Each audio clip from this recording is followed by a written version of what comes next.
नमस्कार. आज आपण लहान मुलांसाठी लाडू बनवणार आहोत. लहान मुलांची प्रतिकारशक्ती वाढवण्यासाठी भरपूर प्रोटीनयुक्त असे लाडू आज आपण पाहणार आहोत. त्यासाठी आपण इथे मगजबी, चिया सीड्स, सफेद तीळ, पंपकिन सीड्स, सूर्यफूल सीड्स हे सर्व प्रत्येकी 50 ग्रॅम घेतलेले आहे. आता ते आपण मंद गॅसवर 3 ते 4 मिनिट व्यवस्थित भाजून घेणार आहोत.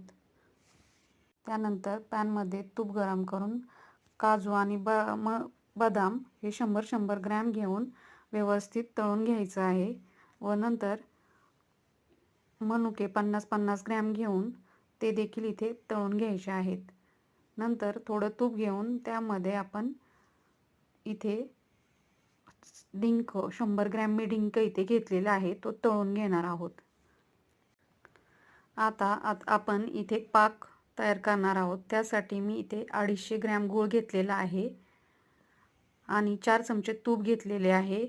1 कप पाणी घेतलेले आहे. 4 ते 5 मिनिट व्यवस्थित पाक उकळून घेणार आहोत.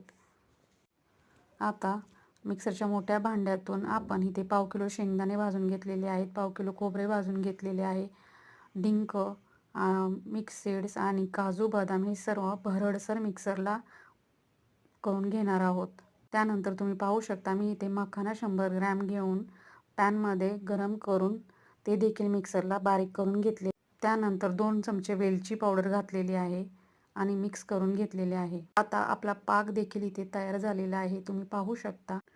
आता हा गरम गरम पाक या सर्व मिश्रणामध्ये हळूहळू घालून मिक्स करून इथे आपण घेणार आहोत. पाक घातल्यानंतर व्यवस्थित मिक्स करून लगेचच लाडू बनवून घेणार आहोत. तुम्ही पाहू शकता आपले लाडू तयार आहेत. या प्रमाणामध्ये अंदाजे 50 लाडू तयार